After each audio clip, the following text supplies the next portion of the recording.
Welcome back to another episode of The Power of Your Story, a space for people to share their story, learn from their story, and ultimately empower others through their story. Before we get into this theme and today's guest that I wanted to have on the show, I just wanted to pass on one more thing, and I've done this all the previous episodes, and that is if you happen to know of someone living in Texas, whether it's a friend, acquaintance, a colleague, whatever it may be, please reach out to them and just check in to make sure that they're doing well. I know that for those that are not aware, Texas has gone through quite a bit of a quote-unquote crisis moment, and that is last Monday morning when I was able to wake up and look outside and I was witnessing a foot of snow, which is a very uncommon experience in that part of the world. So if you happen to know of someone, please reach out to them and just check in, see how they're doing. The topic and the guest that I wanted to have on this particular episode, his name is Thomas, and I'm going to not attempt pronouncing his last name because I will 110% butcher it. So I will let him do that himself once he comes onto the show. But this topic that we wanted to discuss revolves around this concept of the next step. And I think it is an appropriate topic to discuss, from his experience, which much of that revolves around crisis management and crisis work. In fact, the podcast he hosts, it revolves around the same exact topic itself. So I wanted to have him on the show and have this conversation with all of you. So if you're just tuning in, feel free to ask any questions that you have in the chat, comments, whatever it may be. We are here to share this space with all of us. And with that said, let's get back to the show.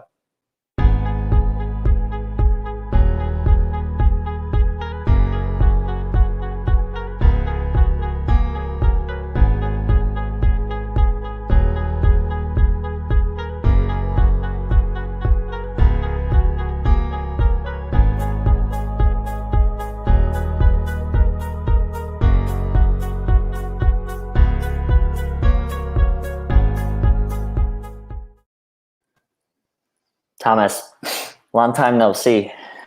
Long time no see. Yeah, good to see you. We were scheduled for last Monday, but you already said it in your intro what happened. So good to see you. Yeah, it was quite the experience, being able to go through that. So, I mean, as you're aware, and considering also where you live, I've lived in Michigan, so I'm kind of used to the snow and the cold. So I know how to adapt and get through it. But I think this time around, the challenge or an additional challenge within all of this was that because there is truly no infrastructure to deal with things like that here, there are no salt trucks, there are no plows.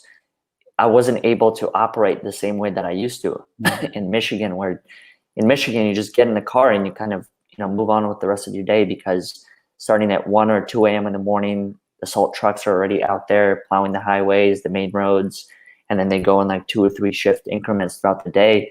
But here, that wasn't a thing. So like I looked outside and there was no way I was going to get the Mazda out of the driveway. Like it wasn't even a thought to consider, because the snow was literally almost like above the wheels. And that's where I just realized that, okay, what's the next step? Which is why I think like this topic alone couldn't be more relevant. But really just based on my experience of being in the crisis situations, for me, it really is about focusing on the next step ahead. And I think even outside of crisis, just general, like planning and things like that, I've found myself like focusing more on the next step instead of trying to figure out the whole how all at once. Yeah, the next step is an exciting topic, because it's that's why I'm really looking forward to this conversation, because it has, of course, lots of advantages, right? You get a drive, you get a direction, but there's also lots of dangers to it. If you always focus on the next step, you'll just, where to stop. When are you actually in the moment where you are, and where should you put your focus? And I do also think in crisis, yes, as much as you need a direction and need a way where you can go to, it's also important to really look around you and say, like, so what's actually happening here? From where do I start? That understanding is in a way that the first step, right? As you described your situation, you described, you looked outside the house, there's a lot of snow, no way I could get my car out of the driveway. What am I going to do? But that's already a first assessment, in the sense of like, okay, this is the situation. If you don't do that and just focus on the next step, you might actually be in for a surprise. Now, not to summarize like all of your work and experience in 1 to 2 sentences, because it truly wouldn't do it justice, but where would you suggest, as far as one starting to develop that type of awareness, Like any books, anything in particular that have come across your plate that have helped you realize that, yes, it is about the next step, but at the same time, just solely focusing on the next step ahead. I mean, there's the in the moment and everything kind of gets missed. Well, that's more almost of a personal realization, because I have been driven a lot by the next and the previous step, for that matter. So it was always like, it was this typical, I was actually living that saying that the grass is greener on the other side. So it was almost this one red thread that's through my life in a weird way over many of the past years, was really that I was always I was a bit restless. So I was never satisfied for where I was, because I was always looking where to go, right? Or where I've been. So I didn't really cherish the moment, which in a way becomes a paradox, because the moment you move on, you look back to that moment that you were just in. And that just was not easy for me, but I didn't realize it so much, but it was not so easy for people around me.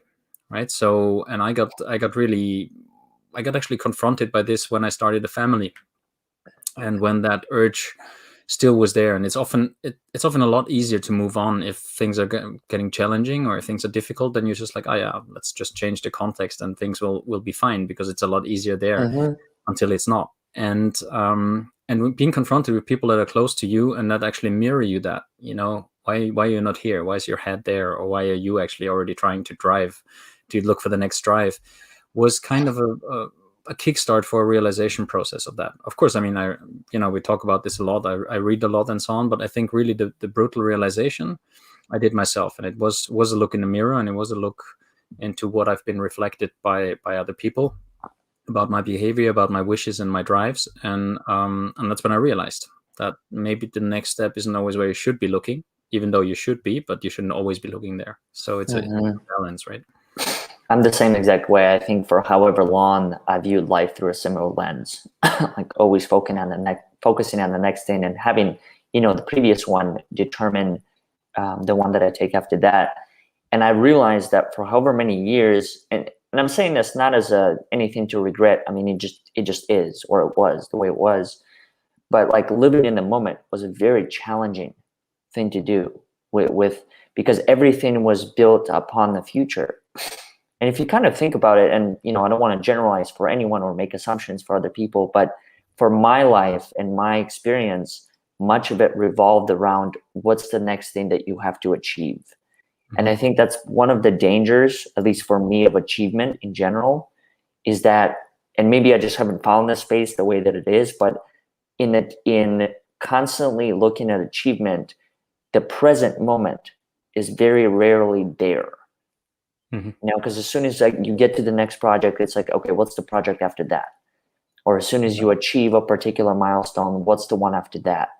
And I found myself constantly just going from one to the other. And the same thing applied to connections. I mean, I found myself, and I'm fortunate to have that realization and be able to slow down instead of kind of chasing, the needle in a haystack, like connecting with as many people as possible to find that one person that you feel like you are at peace at, you belong, they resemble a sense of community for you.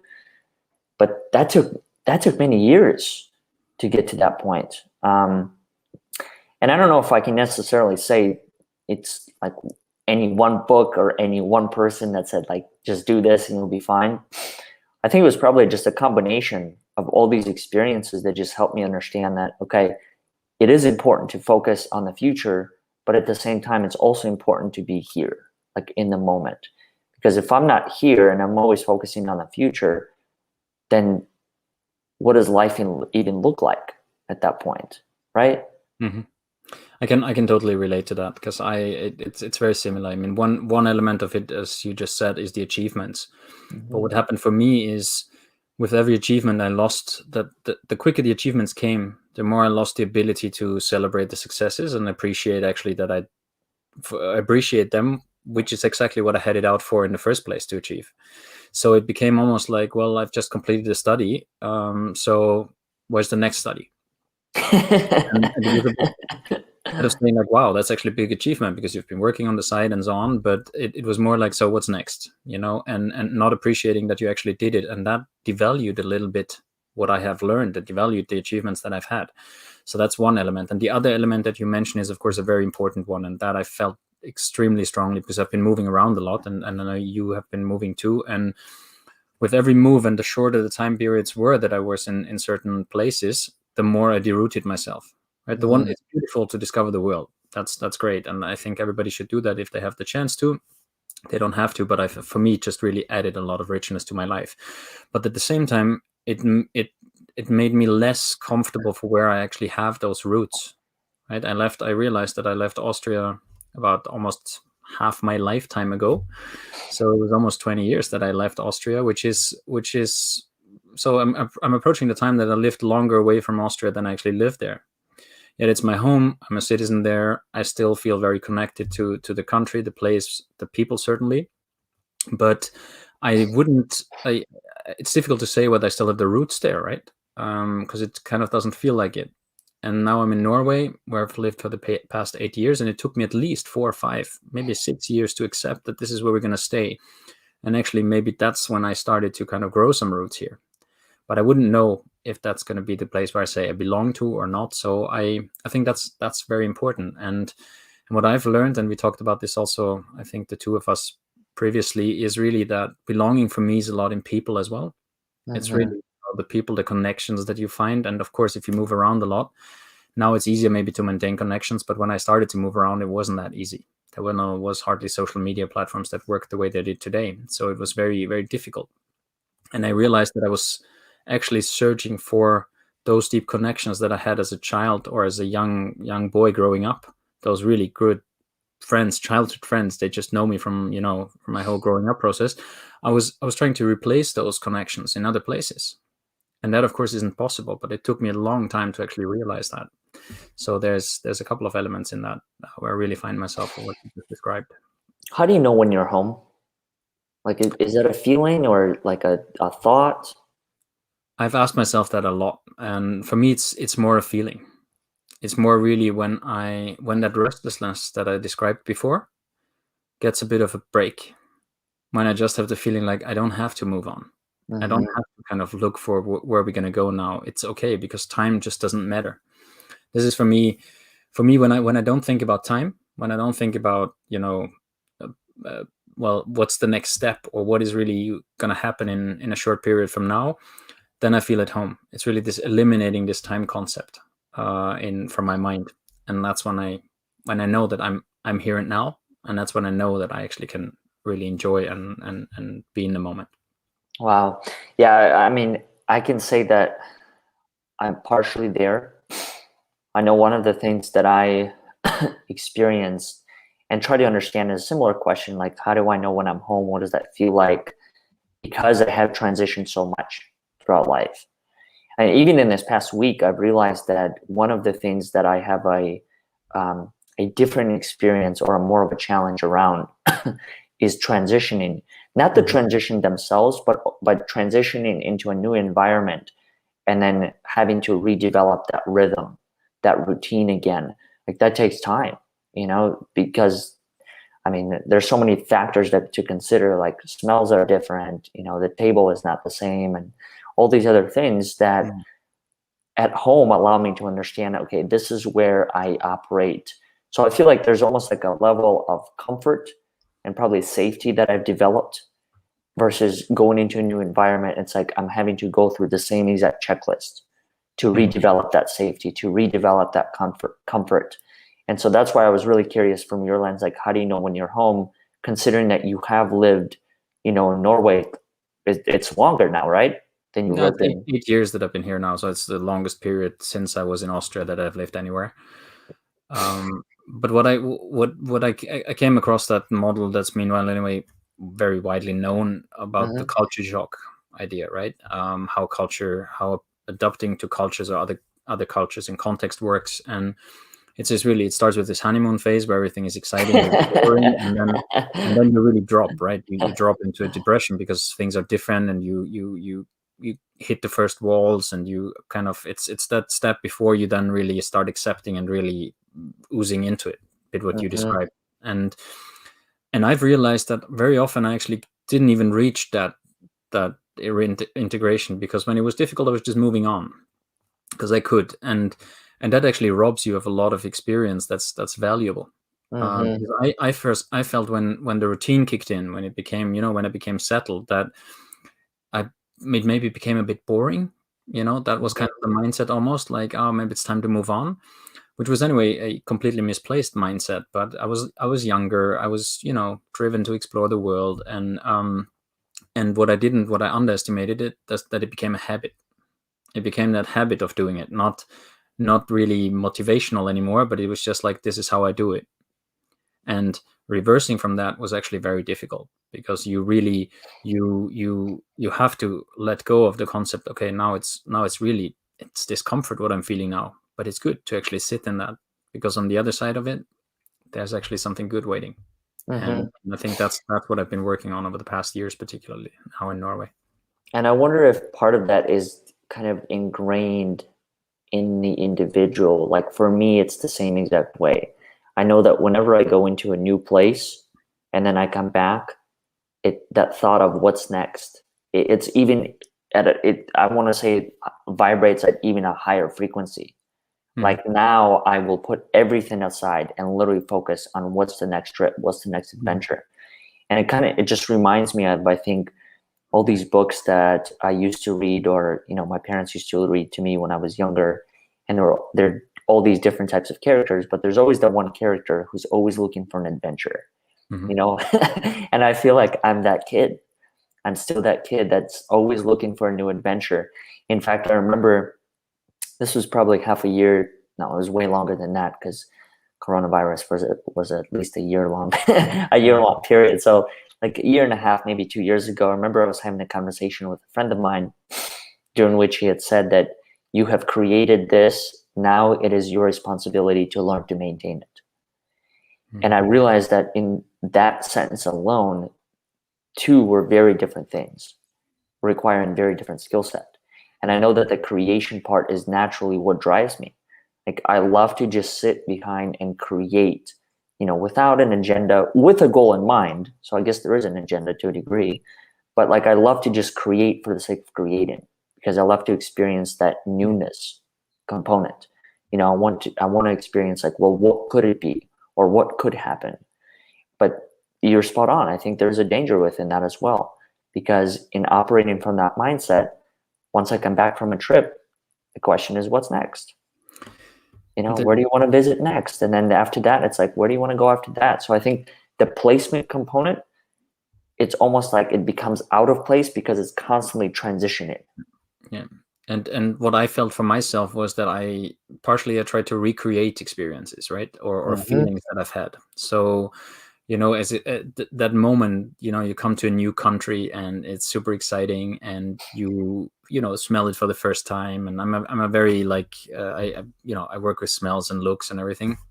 So I really take everything in that's there. And that feeling is just that's very difficult to compare to other things. But that also can become, the danger is that you try to replace it. And then when you do it too often, it numbs you, because you can only you never take the time to actually process what you've experienced. You go from experience to experience, but it's never processed. So you get that backlog of experiences that you can't really work through. And that was when it happened for me, that I often also looked back then, right, and said like, oh, but that was so great. Maybe I'll go back there. And when I went back there, it was the biggest disappointment, because it wasn't the first time I went to the place. It looked different. I was a different person. My expectations were higher.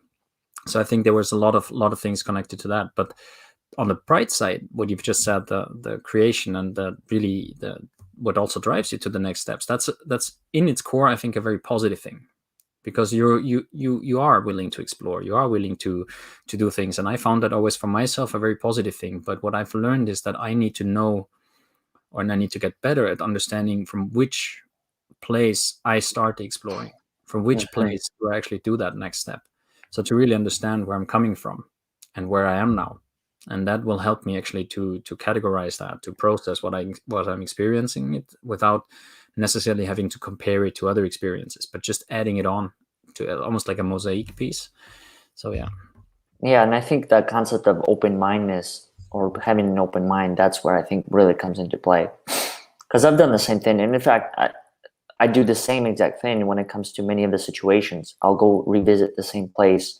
I think the difference now is I'm able to look for other sources of meaning, even though it's the same house or the same neck of the woods or same playground, because my attention is no longer focused on like, okay, how is it compared to when you were a kid?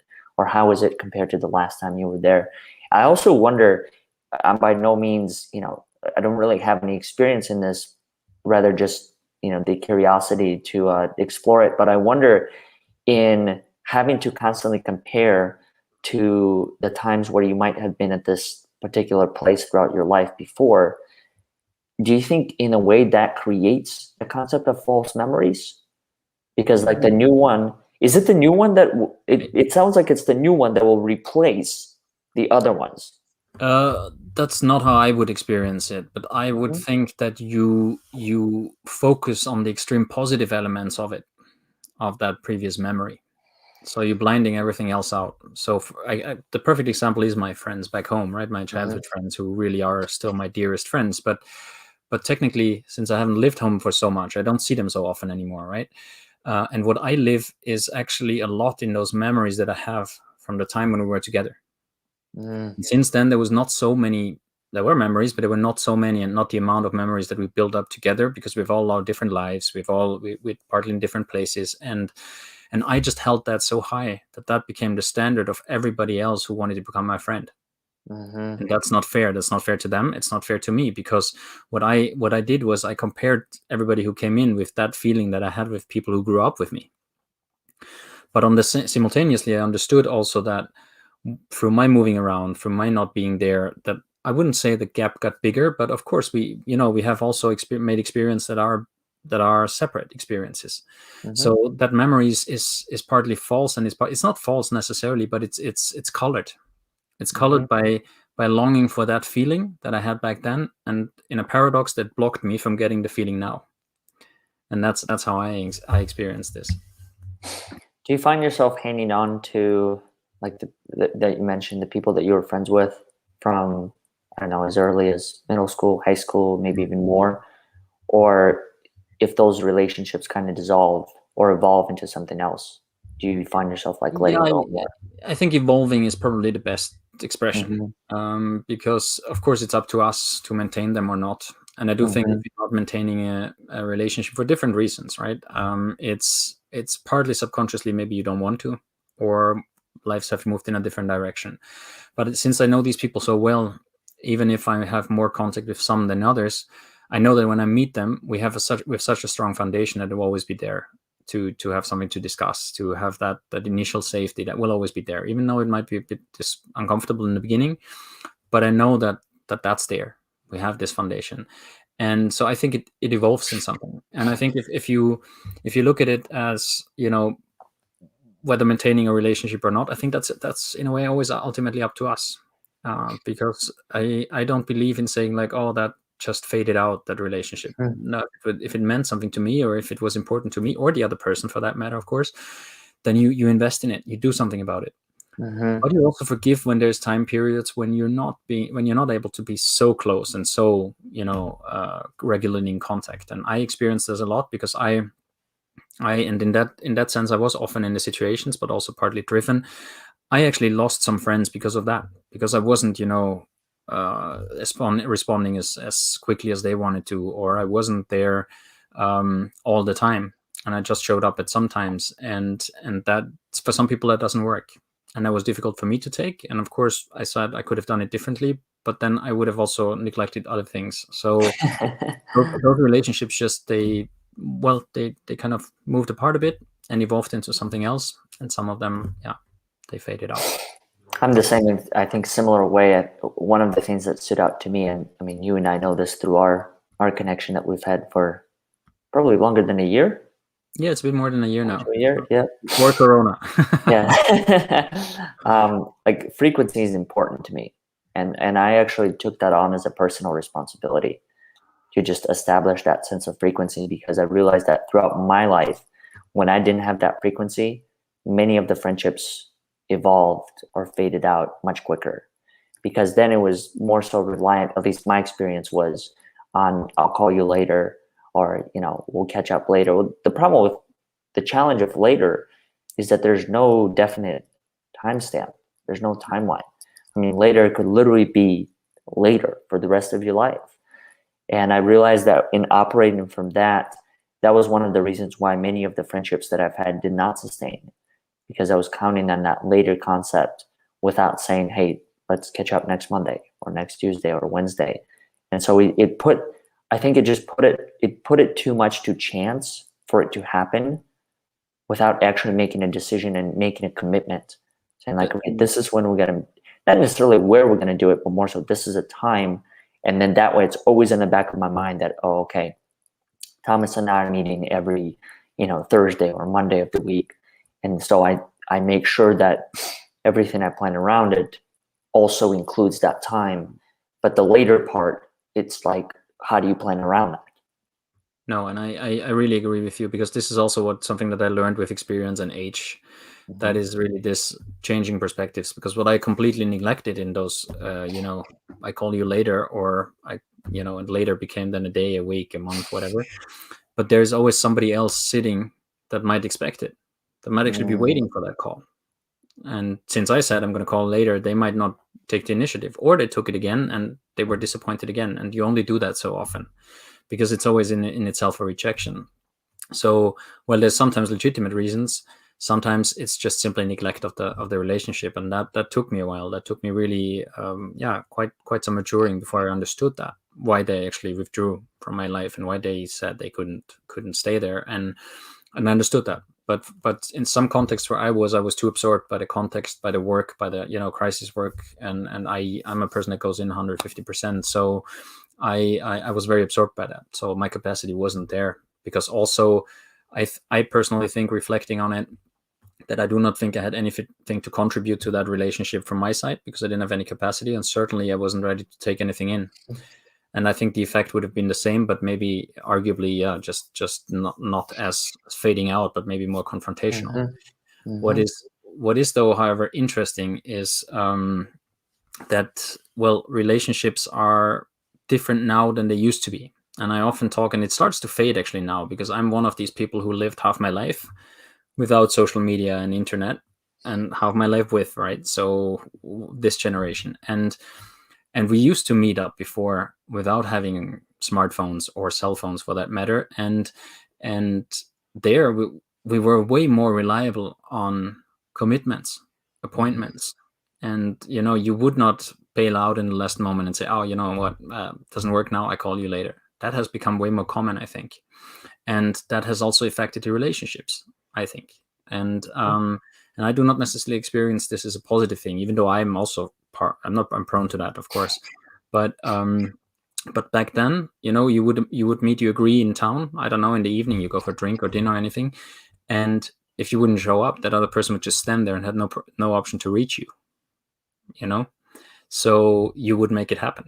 As you say, you would structure everything around it. So that, I think, is also a shift that has happened, I think. I didn't even think about that.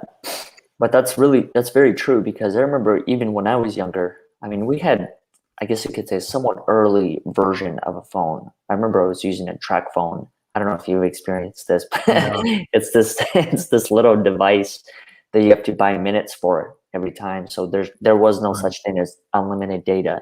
It's that you had 180 minutes for a month, and every call was, making the call was a minute, and then however long you talked, those were additional minutes. Yeah. Each text was, I think, like a third of a minute or something like that. So I was by no means the person to go to when it comes to like managing that thing, because I would use up the whole thing like first week, and then keep 5 minutes for emergency calls when my parents would call.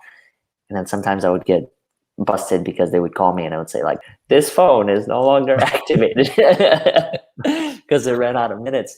But you are spot on, because when I was younger, even before using that phone, what I would do is I would get on my bike and I would make my way from my house to my friend's house. Mm-hmm. And I would go to his front door, literally knock on the door, and I would say, hey, is Carson around? And after a while, like, his parents and I would develop a relationship or a bond where they almost like welcomed me into their family. So, I no longer had to knock on the door sometimes. Sometimes I would just come in, we'll go through the door. But that was the situation.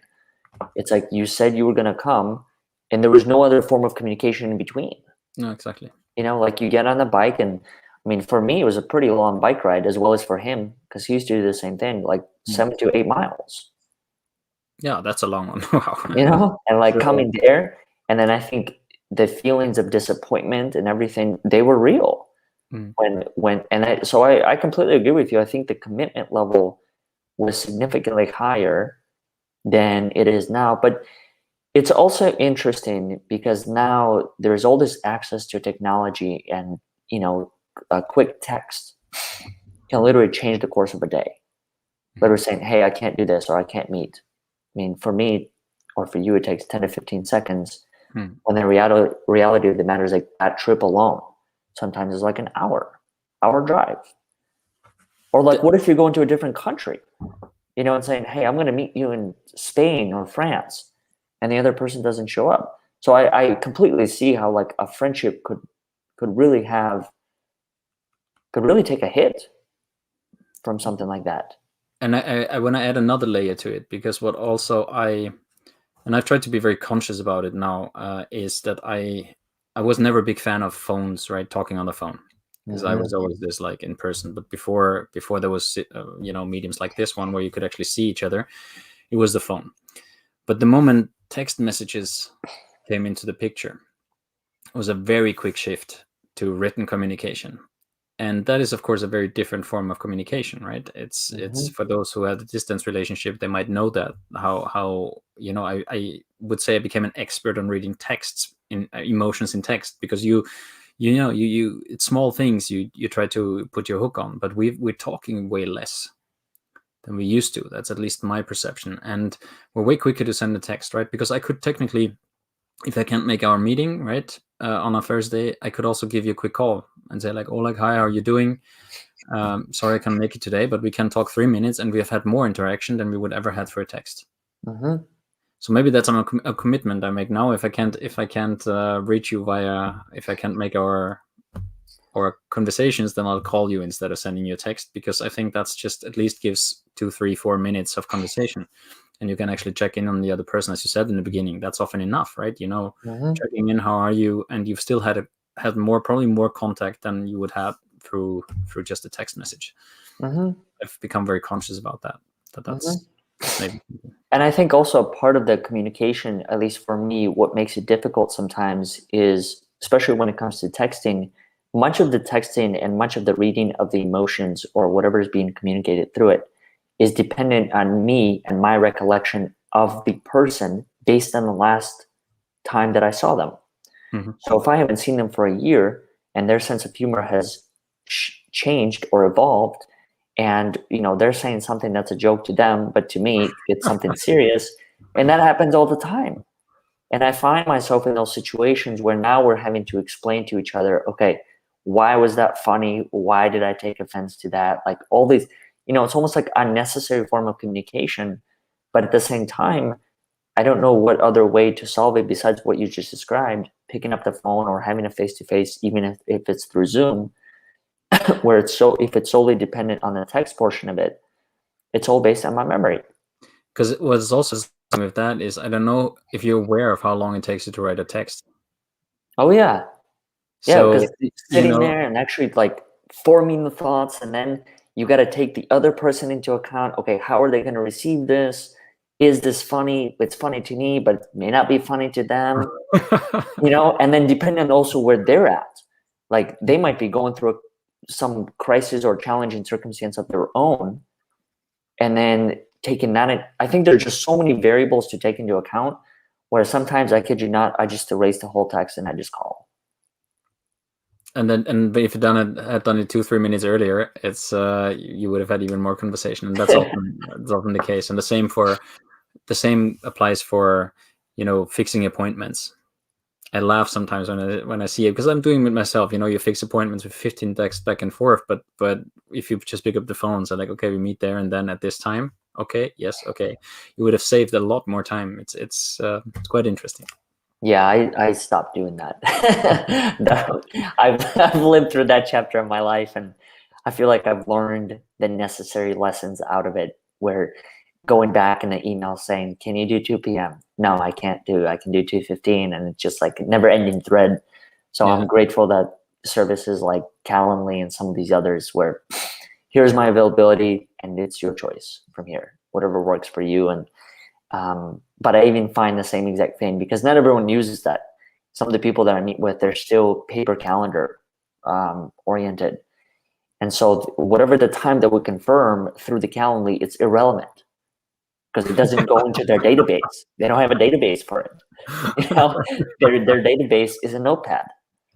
And so if it's not in that, there's no meeting, there's no time, there's no phone call. So I just realized that even with this whole evolution and all these advances in technology, there are still people living according to the way that they used to live. Yeah. And it's not their fault by any means. It's like you have a choice. And I would say it's the responsibility of the two parties to adapt. It's just as much my responsibility for me to adapt to my circumstances as it is for you. Like if you operate from a paper calendar, that's something that I'm going to have to respect if I want to have a conversation with you. Yeah, as long as we meet somewhere in the middle, right? Yeah. And that's as long as there's no, as long as we still stick to our agreements, and then that's fine. But yeah, it becomes difficult if it's not the case. Mm-hmm. Quick thing that I wanted to ask you about, like friendships and just relationships, especially the ones that no longer exist in the same form that they used to. Did you ever take that personally? Did you ever take that personally as far as like, man, that was my fault. I should have done better, or I could have done better. And if not, like, how'd you process that?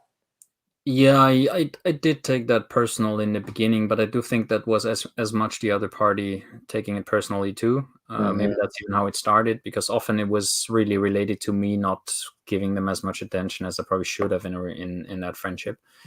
And it kind of became almost this. I could easily see from the outset that it became this like, yeah, this is a friendship on my terms, not on yours perspective. Well, this was neither an intention nor was it very, very deliberate. But I can see how one could see it like that. Of course, I took it in and I kind of reflected over it, but I had also to move on, because I mean the choice was to try to repair something which in my life situation as it was for many years would have not worked, because I knew that those contexts, as I described before, they absorbed me. So I knew that was not even a genuine effort as well. But I've reached out to actually most of them to really, I mean, there were not so many, but with those it happens, to just really also say, like, I understood what happened back then. And for me, I will still cherish that this was a very good friendship. And I will just, if we ever talk, we talk. And if not, that's also fine. But I understand, I acknowledged that I understand how this could happen. And I don't think I apologized, but I because I said, this was my context. I was a prisoner of my context, and I was probably too young, so I didn't want to hurt you or cause you any harm or bad feelings. But nothing of this was intentional. And of course, I regret when that happened, or if that happened, and it might have in some cases, but none of it was intentional, because there was also my side where I just didn't have that on the screen, or I didn't see it as that. And that's, of course, the consequences are for both of us, but probably mine more to take, because I wasn't the one walking out of it technically, while I might have done it through behavior. So there was just a lot of learning and reflections involved. And of course, it's very sad. Some of these friendships were very close friendships, but then again, you could also argue, if they were so close, we would have probably made it through it. I don't know. It's that I will never find out. Would you say in a way that was just closure? Was that a form of closure for you? I think for me it was, closure. I think for me it was just a processing. And learning, like really also reflecting, what had happened. Because of course, at some points, yes, I understood, but I also got in almost an emotional response, because you don't understand my context. So, I should understand yours, but you have no idea where I am. But that was also, of course, wrong, because how should they? How should they ever be able to understand the context that I'm in? Well, I probably had more ability to understand the context that they were in, because I've been there. They have never been where I was. So it was also not quite on fair terms, this comparison. but this for me was just a maturing process, because I was too young to really understand that, and probably too proud to admit things, or too little reflected to actually understand what really had happened.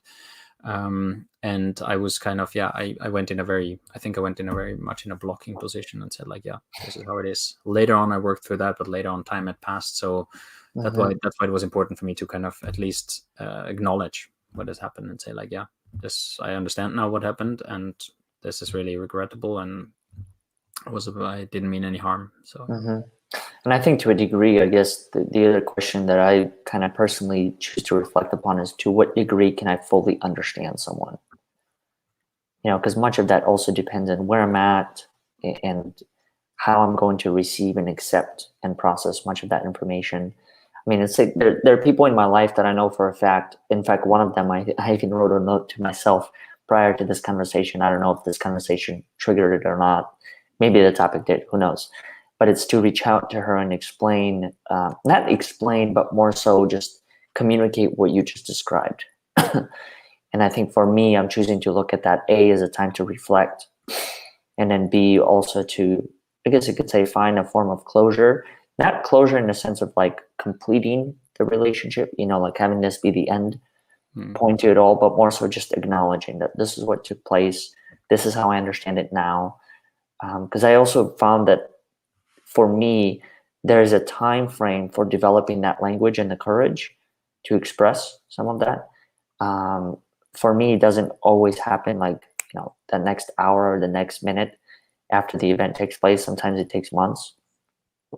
In this case, I think it's going to be 2 years, year and a half. That's how long it took to really like process and reflect upon this, and also work on the not taking it personally part of it all. Because as you said, it's both parties. Both of us have a responsibility in a connection, I do think there's a important point on how to phrase it, of course, because for me, I would have, back then, I wouldn't have had the picture that I have now. I was, first of all, I was too much in the situation, right? I lacked the ability to zoom out of it, because I was emotionally affected. I was not mature enough, or didn't have, the ability to think of the situation as also something way bigger than this. And I don't think I'm ever able to understand other people completely, and I wonder if I have to. But if I have the chance to actually get into dialogue with them, and we exchange perspectives, we just exchange our realities, our perceptions of situations, even to the emotional state, if it goes that deep, then I have a little insight into it, and I can actually share where I come from, and we'll see where the gaps are. We'll see where the misunderstandings are. We see where the misperceptions are of each other and of each other's behavior. And that has proven to be quite an effective way for me to really to bridge some of those gaps. You might not close or repair the relationship again, but at least you might not leave it as vulnerable or as kind of hurtful as it might still be when you look or think back of it. And the beautiful thing that happened, I mean, I've lost touch with some people that I met again years later, coincidentally in some cases, and it was just like almost establishing a new relationship, and then realizing, wow, that meant way more to me than understood back then. And it's so great that we reconnected. And that's also a beautiful thing that can happen, right? So yeah. And I think to a degree also this concept of regret, I know I oftentimes hear, I don't know if you hear the same thing, don't regret anything in life and things like that. In my personal opinion, I don't know if that's fully possible. I think that the regrets, it still exists. Even when I do say whatever it is that I had to say, or meet them however many years down the road, there's still that regret, because that moment is recorded, in the memory book for however long I remember it. Like, I'll still remember how it all took place and what had happened. I think that if anything, that regret transforms from having it be like a place of anger or something I'm constantly thinking about, to just more so acknowledging that, hey, this happened, and yes, I regret maybe what the future could have been in that particular friendship or connection. But at the same time, it's like, and that's where I think the personal element probably plays in. Like, am I choosing to take it personally and have it kind of, influence the trajectory moving forward? or do I just acknowledge it for what it was and then just keep I moving think along? I think regret, as you say, I see it similar. I think it's not possible not to regret things. But Mm-hmm. I do think it's impossible. It's possible to look upon it as something. Yes, I regret it, but what is it that I take with me, or what's relevant with for me now? And what often is with regrets, it's really like, okay, what can I do about it now? I might not be able to do anything about that situation back then, and I might not be able to recreate that situation. We usually are not. So it's really about, okay, the situation has changed. What can I do about it? Can I reach out to that person and maybe let the person know that I regret that, Mm-hmm. and see what goes from there? But the danger with regrets, I experienced it myself, a lot, of course, and many other people too, is that you get stuck in that regret, Yeah. and then it becomes this downward spiral, because you, of course, you what comes with regret is actually this alternative reality that you never know would have played out. But it, Mm-hmm. we've talked about realities before, and then you build almost this, like, this air castle, as we say, of a different reality. And the more beautiful that reality becomes, the bigger the regret becomes. Mm-hmm. And while all of this is an assumption, or it's a dream, or it's a wish, but all of this is built on a regret that you have maybe behaved a certain way, or taken a decision that you would have liked to take back. But if you let that continue into an alternative reality in your head, then you get stuck in it, Mm-hmm. because the feeling will not go away. If you go back to, okay, what can I do about it now? It's there. Makes me feel bad. Do I want to do something with it? Can I do something with it? And what is it that I can do about it?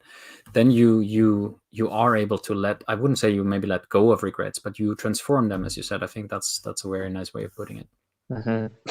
And at that moment, you probably stuck in that next step for as long as you allowed. And really, I want to emphasize, the next step is a good thing.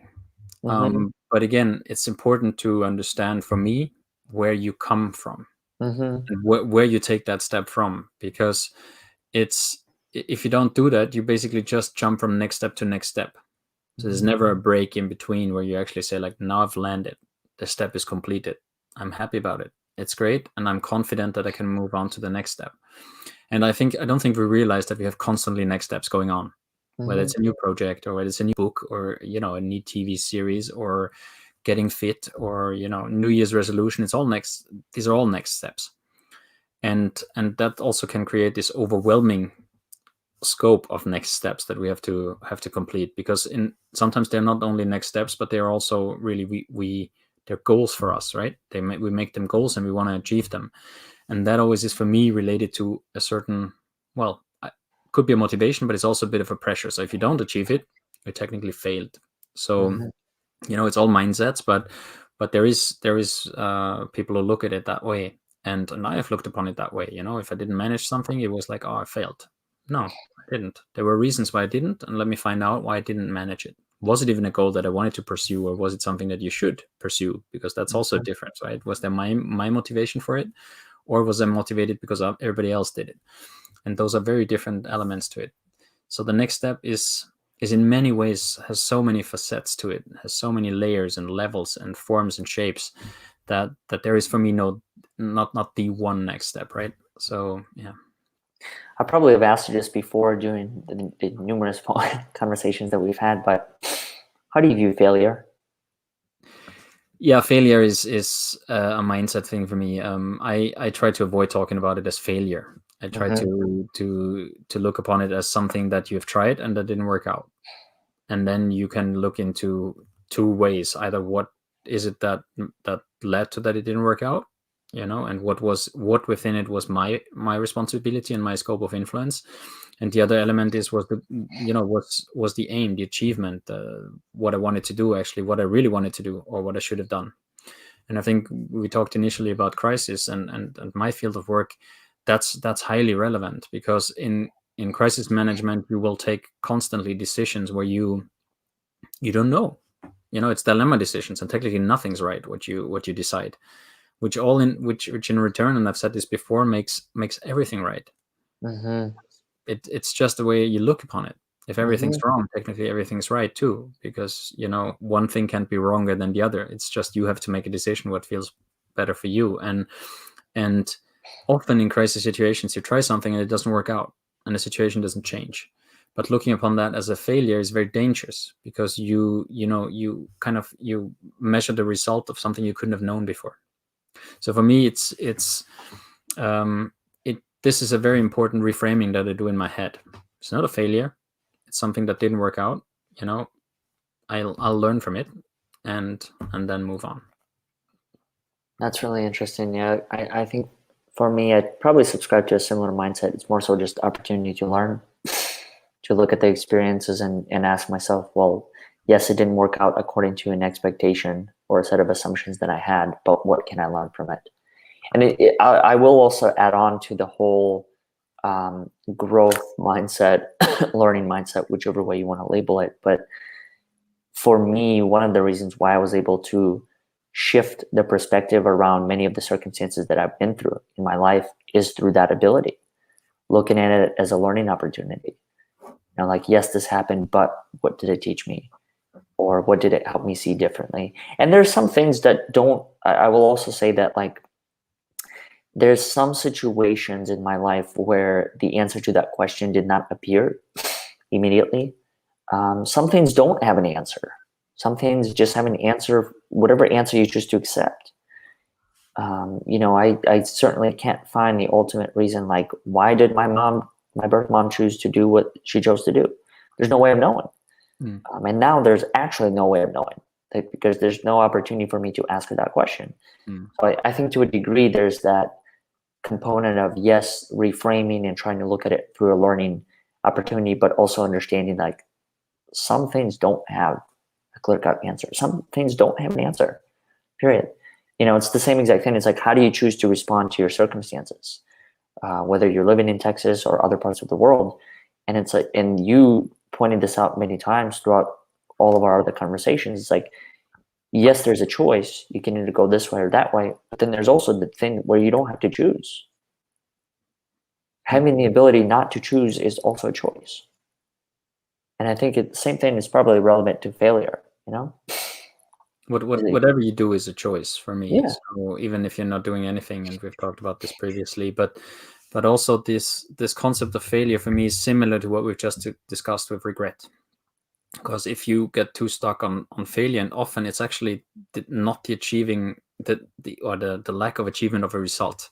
Mm-hmm. So you're actually limiting also the failure to one element of a whole process, of a whole context, of a whole situation, which also might not make it really quite of a fair conclusion, because the process might have been great. Yeah, you could have had the most inclusive decision-making process, for example. You could have all agreed that it's the best decision, and the result was a catastrophe for many people. But it didn't make it a failure then. Or the same for a project, right? You all decided you invest money into this, and it didn't go as planned. Is it a failure? Oh, it's a project that went wrong because we did everything right, and there were maybe things that we couldn't foresee, or circumstances. Companies now, typical example during COVID-19, they're not failures because they couldn't, or that they might have not made it through COVID-19 because of the circumstances and the limitations. Nobody could ever look upon that as failure, because they didn't manage to adapt, because some just couldn't. And for some, it was impossible because the restrictions were too big. Some didn't have the means to do it. So, but that would actually limit really what they had achieved before, the process, the idea, the mindset, whatever they put to the table. So I think failure is for me a very tricky thing. And there's questions where you don't have answers to, and that's in a way a similar approach that I would choose to that as I would choose to the regrets. It's really this: I accept that there's not going to be an answer, and the choices that I have is I fill it with my own reality. So I give myself the answers to those questions if I needed them, accepting that they are just my answers, or I let it go, or I just try to kind of remind myself, well, not to repeat certain behaviors, not to kind of, what can I learn, what I can take out of this that I would learn from the situation. So there's a few elements to that as well, but I, particularly as a teenager, I was having these troubles at night when you go into this, I don't know if you've ever had that, into these thinking spirals. You start with one thought, and then it's like, okay, but what if the universe, what is actually infinite, right? I mean, how does it even look, and what's beyond infinite, and all those questions, right? There are no answers to, but they drove me insane. And instead of saying, okay, I accept there's not going to be an answer, so at least maybe one day I'll know. Now I don't know, and I can't get it anywhere. So I didn't only experience it as a kid. I experience that now. This is my everyday routine where I just got to remind myself that, okay, just got to let this thought go and go on to the next thing, which is sleep. Because otherwise, you're right. It is a never-ending story. It's a never-ending rabbit hole. Because one thought can always lead to the next, and then there's always going to be a question within the question, and an answer within the answer, and it's a never-ending spiral. I read this beautiful quote on that the other day in one of in a book about decision making by Gary Klein, where he says, there's at one point you have to stop asking questions because there's always another question. And the more I thought about this, the more true it became, because there's always another question. Even the exercises, like as facilitators, sometimes you do the 5 whys.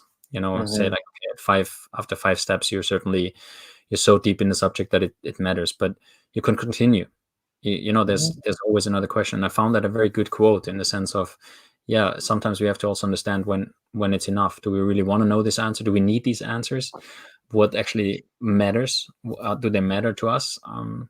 So I think that's really something we have to regularly reflect over. What is it that we need with this answer? Or are we ready for it? That's the other thing. Are we ready for an answer? That's often not reflected over. And I think part of the questioning as well, at least my experience has taught me, is that it doesn't actually correlate with action.